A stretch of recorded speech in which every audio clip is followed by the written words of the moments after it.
Sir నమస్తే sir. నమస్కారం. ఎట్లా ఉన్నారు సార్? బాగున్నానమ్మా.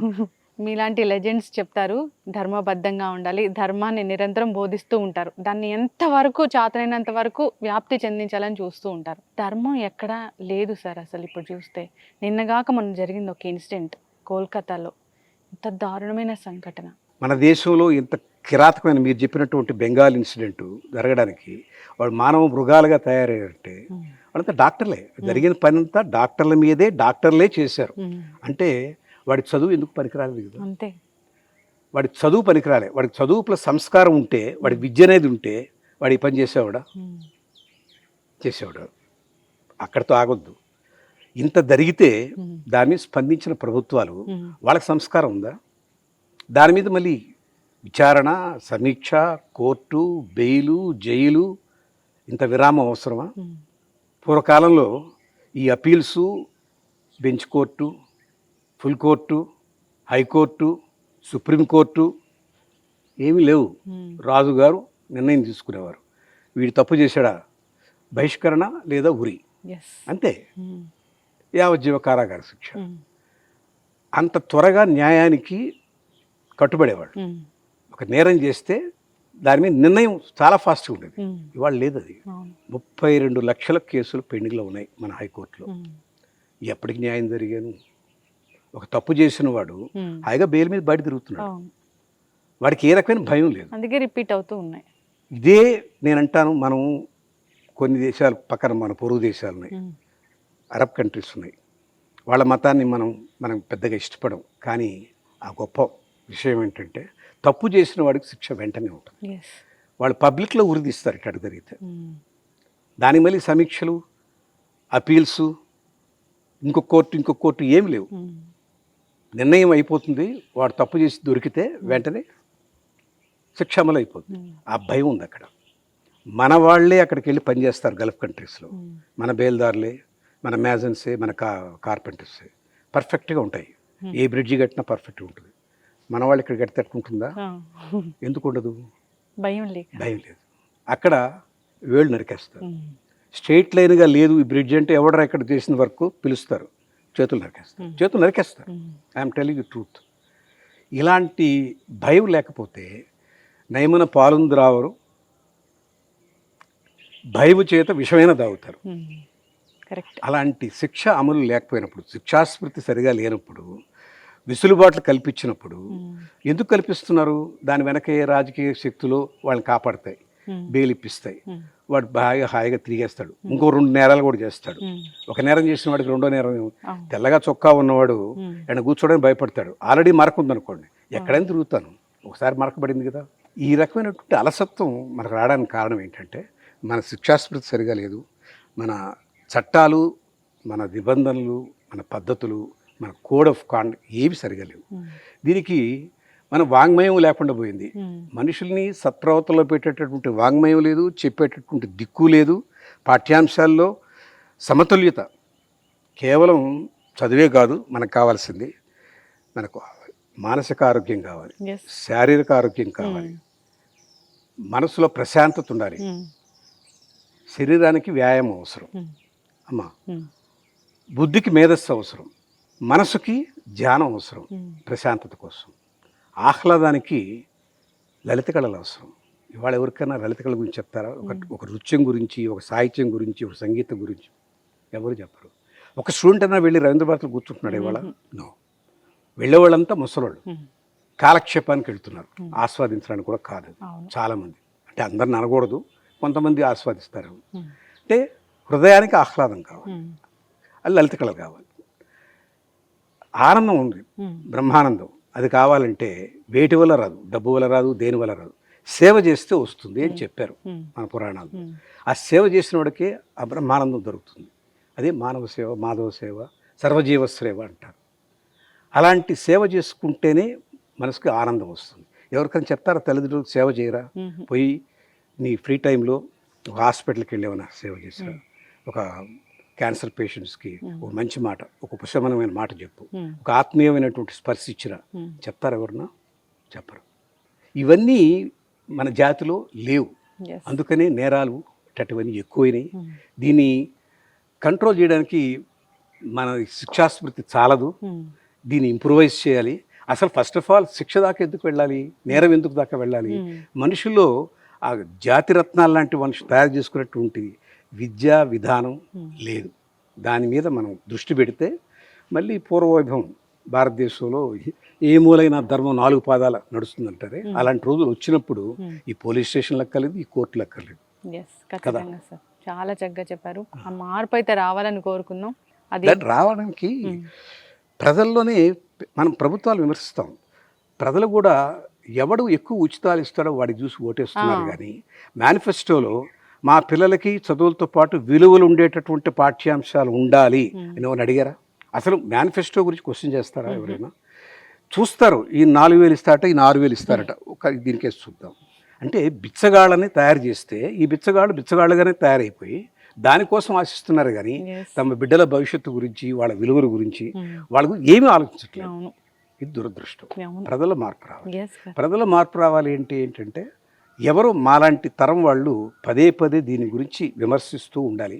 మాకు కొంచెం బెదిరింపు లెటర్స్ కూడా వస్తాయి, నువ్వు అతిగా మాట్లాడుతున్నావు జాగ్రత్త అని. భయపడకూడదు. ఈ వయసులో చంపేస్తారు, ఏమైంది, 75 ఏళ్ళు బతికాం హాయిగాని. ధర్మం తెలుసుకోవడం కాదు విశేషం, ధర్మం ఆచరించాలి. ధర్మాచరణం లేనిది అది దండగ. మన భారతదేశానికి ఉన్న ఒకే ఒక్క సాంస్కృతిక బలం ఏంటంటే ధర్మం. ధర్మం పునాది మీదనే ఈ జాతి, భారత జాతి విశ్వగురువుగా ఒకప్పుడు మెలిగింది. మనకు ఎక్కడ లేని వాంగ్మయం ఉంది, వాంగ్మయ సంపద ఉంది, పురాణ ఇతిహాసాలు ఉన్నాయి, వేదాలు ఉన్నాయి. ప్రతి వాంగ్మయం, ప్రతి పుస్తకం, ప్రతి పురాణం, ప్రతి ఇతిహాసం, వేదంలో ప్రతి లైను ధర్మం, సత్యం ఈ రెండింటి మీదనే నడిచింది. ఆ ధర్మం, సత్యం, వాటితో పాటుగా అహింస, అది చాలా ముఖ్యం. శౌచం, శుభ్రత, అది చెప్పారు. ఆస్తేయం, ఒకరి సొత్తు మనం ఆశించకూడదు అని. ధర్మం అనే దానికి సింపుల్ డెఫినేషన్ ఒకటి చెప్తాను. మహాభారతంలో భీష్ముడు చెప్తాడు, ఇతరులు ఒక పని వల్ల మనకు కష్టం కానీ నష్టం కానీ కలిగించారనుకోండి, ఆ పని ఏదో మనం ఇంకోరికి చేయకూడదు. మనకి ఏది కష్టం కలిగిస్తుందో, ఏది నష్టం కలిగిస్తుందో ఇతరుల వల్ల, అది గుర్తించి మనం ఇంకోరికి చేయకూడదు. అదే ధర్మం, అంతకన్నా వేరే ధర్మమే లేదు. అంత సింపుల్ పాయింట్ని అంత సూక్ష్మంగా చెప్పారు మహాభారతంలో. ఇవాళ ఎవరు దాన్ని పాటించట్లేదు. నేను స్వేచ్ఛ ఉంది, 78 ఏళ్ల స్వాతంత్రం ఉంది, నా చెయ్యి ఎట్లా కావాలంటే విసురుతాను అంటాడు. విసురు, ఆ చెయ్యి ఇంకోటి తగలకూడదు. తగిలితే, ఇంకోటి చెంప పగిలితే అది నీకు స్వేచ్ఛ ఎక్కడ అవుతుంది? ఇంకోటి స్వేచ్ఛ నువ్వు హరించావు. నీవు స్వేచ్ఛ ఎలా కోరుకుంటున్నావో ఇంకోటి స్వేచ్ఛ కూడా అంతే ముఖ్యం.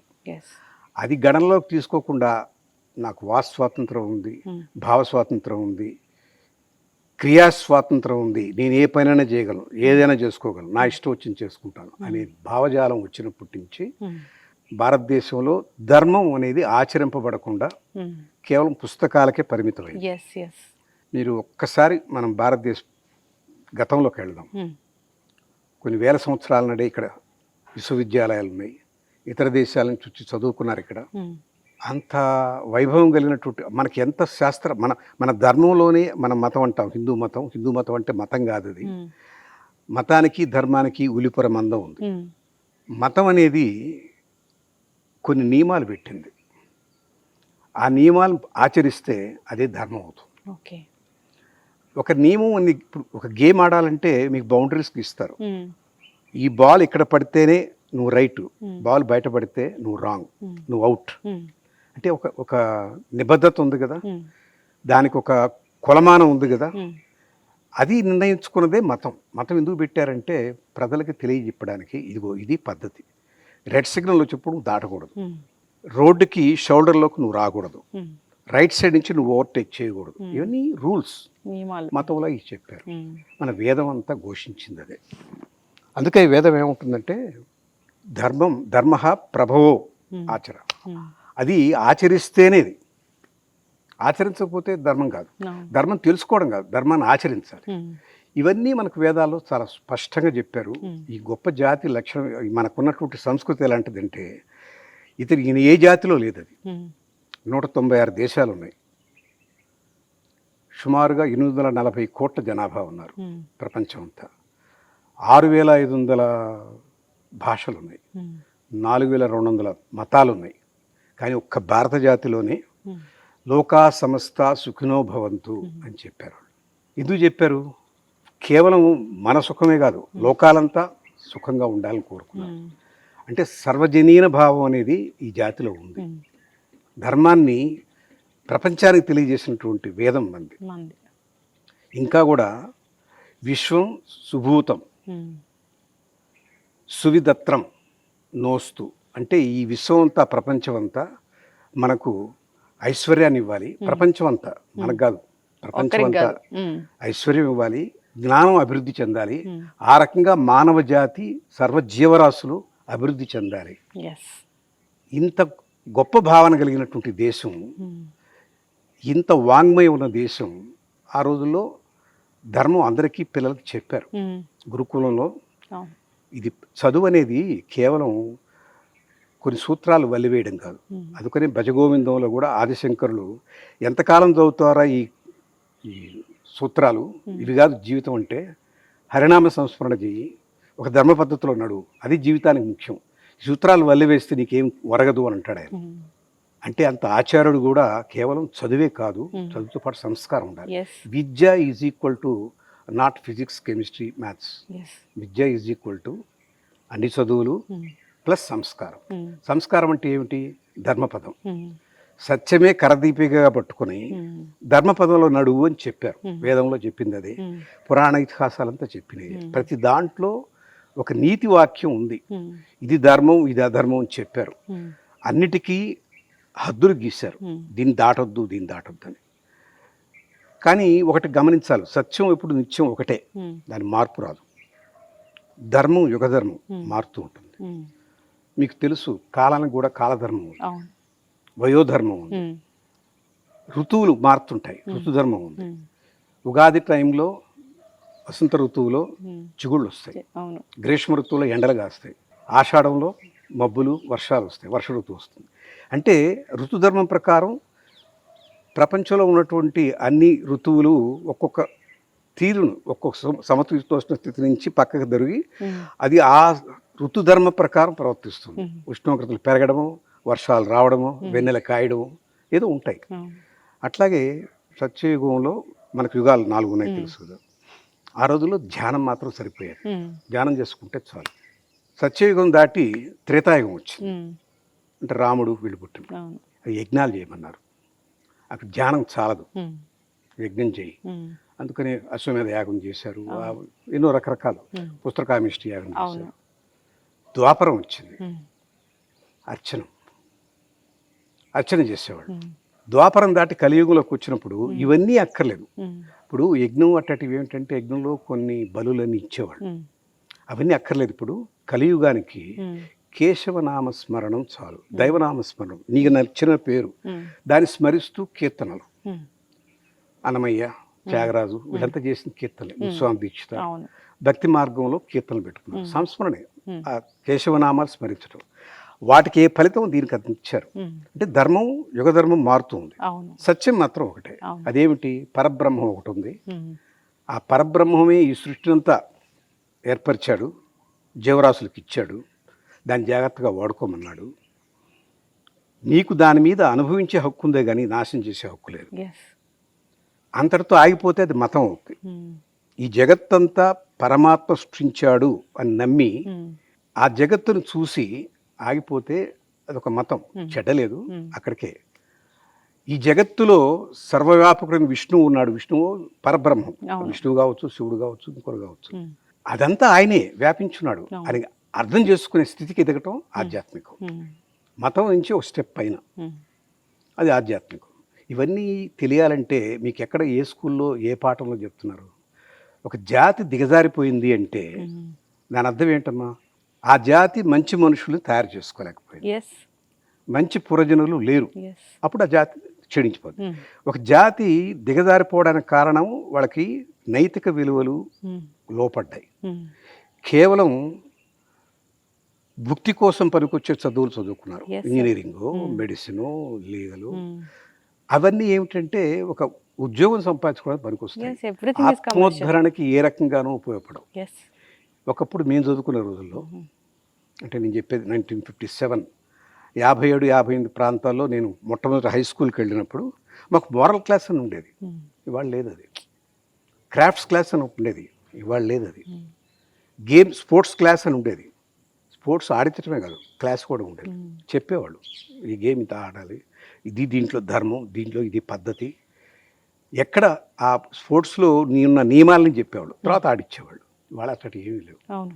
పోయి ఆడుకోండి అంటే వాళ్ళు ఏదో ఆడుకుంటారు. సో ఇవన్నీ కలిస్తేనే విద్య. ఇవన్నీ కలవకుండా కేవలం నేను మ్యాథ్స్ ఫిజిక్స్ రుబ్బేస్తాను, ఐఐటి పాస్ అయిపోతాను, అమెరికా వెళ్ళిపోతాను. వాడు మార్కులు సంపాదించినటువంటి ఒక రోబో కానీ వాళ్ళు మానవీయ విలువలు ఏముంటాయి? తల్లిదండ్రుల పట్ల భక్తే ఉంటుంది, గురువు పట్ల శ్రద్ధే ఉంటుంది. ఇక తను సమాజం గురించి అర్థం కాదు, సామాజిక అవగాహన లేదు, రాజకీయం ఏమి తెలియదు, దేశం గురించి పట్టించుకోడు. వాడు ఉద్యోగం మార్కులు వచ్చాయి కాబట్టి మంచి ఉద్యోగం కావాలి, మంచి ఉద్యోగం వచ్చాక జీవితాన్ని లాగించేస్తాడు. ఇక ఏ రకమైన విలువలకి వాడికి తెలుసుకునే అవకాశం లేదు. తెలుసుకోనప్పుడు ఇక ఆచరణ ఎక్కడిది? ఇవన్నిటికీ కారణం ఏంటంటే మన విద్యా విధానంలో వచ్చిన పెద్ద మార్పు. ఒకనాడు ఉన్నటువంటి విద్య ఇవాళ లేదు. బ్రిటిష్ వాళ్ళు ఈ దేశానికి వచ్చి ఈ దేశంలో ఉన్నటువంటి సంపద అంటే కేవలం కరెన్సీ నోట్లు కాదు, భూమిలో ఉన్నటువంటి ఖనిజాలు, ముడిసరుకు అన్ని తీసుకున్నారు. అన్నిటికన్నా ముఖ్యంగా వాళ్ళకి కావాల్సిన వర్క్ ఫోర్స్ కోసం గుమాస్తాగిరి చేయగలిగినటువంటి చదువులు మనకు అప్పచెప్పారు. కేవలం మన గుమాస్తాలుగా చూడాలి అనుకున్నారు. వాళ్ళకి కొంతమంది ఇంజనీర్లు కూడా కావాలి, వాళ్ళ కింద పనిచేసి ఇంజనీరింగ్ కూడా పెట్టారు. కొంతమంది డాక్టర్లు కూడా కావాలి, వాళ్ళ దేశాన్ని పరిపాలించాలనుకున్నారు కదా. అప్పుడు ఈ సమాజంలో వాళ్ళు బతకడానికి వాళ్ళకి కావాల్సినటువంటి అట్టాటి విద్యే పెట్టారు. మన పరా విద్య చెప్పలేదు. మనకు అప్పటి వరకు ఉన్నటువంటి గురుకులంలో నేర్చుకున్న విద్యలన్నీ వెనక నెట్టేశారు. రెండోది, అన్నిటికన్నా ముఖ్యంగా వాళ్ళకి అర్థం కావడానికి వాళ్ళ ఇంగ్లీష్ భాష మనకు మప్పేశారు. ఎప్పుడైతే మన భాషలో మన వాంగ్మయం మనం చదువుకునే అవకాశం లేకపోయిందో, ఇవాళ ఎంతమందికి రామాయణం ఎవరు రాశారో తెలుసు, ఎంతమందికి మహాభారతంలో ఎన్ని పర్వాలు ఉన్నాయో తెలుసు, భాగవతం అనేది ఏమిటి, భగవద్గీత అనేది తేడా తెలియదు. అది ఎందుకు తెలుసుకోవాలి అనేది కూడా అనుకుంటున్నారు. మా టైం వేస్ట్ అనుకునే వాళ్ళు కూడా చాలా మంది ఉన్నారు. తర్వాత మన సంధికాలంలో మనుషులు, మీరు కాదు, మా తల్లిదండ్రులు చెప్పినవన్నీ మాకు గుర్తున్నాయి. చదవమని చెప్పేవాడు. ఇవన్నీ వేమన శతకం చదివాం, సుమతి శతకం చదివాం, భర్తృ సుభాషితాలు చదివాం, దాశరథి శతకం చదివాం, నృసింహ శతకం చదివాం. ఈ శతకాలు ఏమి ఇవాళ లేవు. మహా అయితే ఎల్కేజీలో Jack and Jill went up the hill to fetch a pail of water అని ఇంగ్లీష్ రైమ్ నేర్చుకున్నారు. అదంతా హింస. ఒక జంతువు ఇంకో జంతువుని చంపడమే దాంట్లో ఆ రైమ్. ఎక్కడ నీతి చెప్పారు, ఎక్కడ ఏది మంచి ఏది చెడు చెప్పారు చెప్పలేదు. పోండి, చెప్పే అవకాశం లేకుండా మన భాషకు దూరం చేశాక ఇంట్లో కూడా తల్లిదండ్రులు చదివించే అవకాశం లేదు. ఇవాళ ఎంతమంది తెలుగు పేపర్ చదవగలరు? చదవలేరు, రాయలేరు. పోనీ వాళ్ళందరూ వదిలేద్దాం. తల్లిదండ్రులు అంటే మాలాంటి సంధికాలంలో ఉన్నాం, రాబోయే జనం అసలు ఏమీ లేదనుకోండి. వాళ్ళ పిల్లలకి అరే బాబు మన విలువలు కావాలి, మార్కుల కన్నా విలువలు చాలా ముఖ్యం అని చెప్పేటువంటి తల్లిదండ్రులు కూడా లేకుండా పోయారు. ఏమిటి? పోటీ ప్రపంచం. మా అబ్బాయి వాళ్ళ అబ్బాయి లాగా ఐఐటి చదవాలి, మా అబ్బాయి అమెరికా వెళ్ళిపోవాలి, వాళ్ళ పిల్లడు ఆస్ట్రేలియా వెళ్ళాడు, మా ఇంకా పెద్ద కంట్రీకి వెళ్ళాలి అన్న పోటీ ప్రపంచంలో బిడ్డల్ని భుక్తి కోసం వచ్చే పెద్ద ఉద్యోగాల కోసం పెద్ద ప్రయత్నం చేస్తున్నారు. కానీ వీడు విలువలున్న బిడ్డగా పెరుగుతాడా లేదా అని ఎవ్వరు ఆలోచించట్లేదు. ఏ తల్లిదండ్రులైనా బాబు నువ్వు జీవితంలో ఒక నికార్సుగా నిజాయితీగా బతకాలి అని చెప్పిన వాళ్ళు ఉన్నారా? నీకు 99 మార్కుల కన్నా తక్కువ ఒక మార్కు వస్తే నీ మొహం నాకు చూపించుకొని తల్లిదండ్రులే ఉన్నారు. అంటే ఈ జనరేషన్ మార్పు వచ్చేసింది. చదువుకోవడానికి వాళ్ళకి తెలుగు రాదు, మాతృభాష పోనీ తెలుగు ఎక్కలేదు, మాతృభాష లేదు. మనకున్న వాంగ్మయం అంతా మన మాతృభాషలో ఉంది. ఇంగ్లీష్ వాడికి ధర్మం అంటే తెలుసా? ఇంగ్లీష్లో ధర్మానికి సరైన పదమే లేదు. కర్మ అనేది తెలుసా? దానికి సరైన పదమే లేదు. సత్యం బహుశా ట్రూత్ అని అంటాడు. సత్యం అనేది ట్రూత్ కాదు, సత్యం అనేది బ్రహ్మ స్వరూపం. బ్రహ్మన్ అంటే వాడు బ్రాహ్మణ్ అనుకుంటాడు, అంతకన్నా తెలియదు. అలాంటి వాడు మన సిద్ధాంతం చెప్పలేడు. చెప్పకపోతే పిల్లలకి ఎలా తెలుస్తుంది? తల్లిదండ్రులు చెప్పే అవకాశం లేదు, పుస్తకాలు లేవు, ఉన్నా చదివే అవకాశం లేదు. పుస్తకాలు ఉన్నాయి, అది చదివే వాళ్ళు లేవు. ఎంతమంది ఇళ్లలో వాళ్ళ మీకు భగవద్గీత దొరుకుద్ది, రామాయణం దొరుకుతుంది? దొరకదు.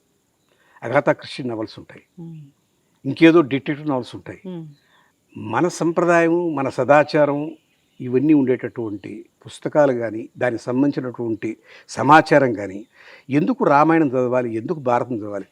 కృష్ణుడు దేవుడు లాంటి దేవుడే అవతారం తీసుకున్నాడు. ధర్మంగా ఉన్నారు పాండవులు, వాళ్ళ పక్కన నిలబడ్డాడు.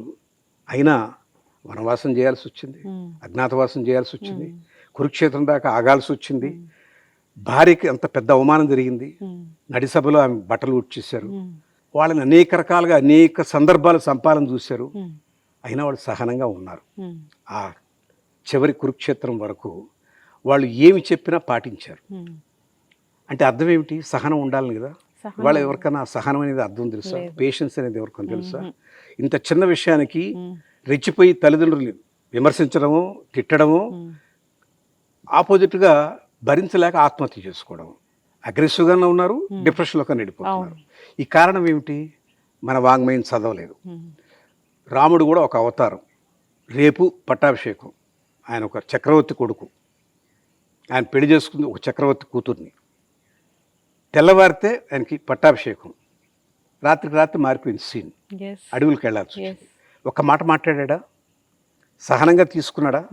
ఇది నాకు రాసిపెట్టుంది, మా తండ్రికి నేను సేవ చేయగలిగే అవకాశం వచ్చింది, దాన్ని పాజిటివ్గా తీసుకుని వెళ్ళిపోయాడు ఆయన. అది చదివితే ఎవరికైనా అరే దేవుడుల అవతారమే ఇంత బాధపడిందా, ధర్మరక్షణ కోసం, ఒక మాట కోసం, తండ్రి మీద ఆ తండ్రి ఇచ్చిన మాట నిలబెట్టడానికి కోసం ఇంత త్యాగం చేశాడా అన్న ఆలోచన రావాలంటే అది చదివి ఉండాలి కదా. అవును. ఎవరు చదివారు? ఇవాళ ఒక్క స్టూడెంట్ అయినా నేను రామాయణం క్షుణ్ణంగా చదివింటాడు, ఏదో సినిమా చూసుకుంటాడు. సినిమాలో చూపించేది కాదు, నీవు చదివి అర్థం చేసుకొని దాన్ని అవగాహన చేసుకొని జీర్ణం చేసుకొని ఇది నా దేశ సంపద, ఇది నా దేశ సంస్కృతి, ఈ ప్రకారం నేను ఉండగలిగితే ఈ జాతిలో పుట్టిన దానికి నేను గర్వించాలి అని అనుకోవాలి. ఆ రకమైన ప్రైడ్ ఎక్కడిది? మన మాట మీద మనకు నమ్మకం లేదు, ఫెయిత్ ఇన్ అవర్ వర్డ్స్ లేదు, ట్రస్ట్ ఇన్ అవర్ కల్చర్ లేదు, pride in our nation, our heritage లేదు. అసలు మన దేశం గురించి నేను చూస్తున్నాను. నన్ను ఏదో జెండా ఆవిష్కరణ పిలిచారు. స్టూడెంట్స్ వచ్చి మేము కూడా మాట్లాడతామన్నారు. వాళ్ళతో గొప్ప చెప్పుకొని రాసుకున్నాం. ఒకరు 72 ఏళ్ళ స్వాతంత్రం అంటారు, ఇంకోటి 78 ఏళ్ళు అంటారు, ఇంకోటి 76 అంటారు. వాళ్ళకి అది కూడా తెలియదు. పోనీ స్వాతంత్రమైనా మన దేశానికి రెకనింగ్ ఎంత పాత చరిత్ర ఉంది అంటే వీళ్ళు భారతదేశాన్ని 77 ఏళ్ళుగానే చూస్తున్నారు. వాడెవడో బ్రిటిష్ వాడు వెళ్ళిపోయాడు, స్వాతంత్రం వచ్చింది. ఎక్కడొచ్చింది? భావ స్వాతంత్రం ఎక్కడుంది? వాడు చెప్పిన ఇంగ్లీషే మాట్లాడారు, తెలుగు మాట్లాడలే. తెలుగు పిల్లలే ఏమంటే తెలుగు మర్చిపోయి మాకు చెప్పలేదు, మా సెకండ్ లాంగ్వేజ్ ఇంగ్లీష్ అండి, హిందీ అండి, మాకు ఇది వేరే ఏం లేదండి. తెలుగు చవరా? లేదండి. తెలుగు ఇంట్లో మాట్లాడు. రామాయణం భారత్ అయ్యో తెలియదండి, మాకు క్లాస్లో లేవుండ పాఠాలు. సెక్యులరిజం అని వచ్చి అందరూ సమానమే కాబట్టి మన రామాయణాన్ని చెప్పకూడదు పాఠ్యాంశాలను తీసేశారు. మన జాతిని మన వేలుతో మన కళ్ళే పొడిపించేట్టుగా చేశారు. దీని పర్యవసానాలే ఇవాళ మనం చూస్తున్నది.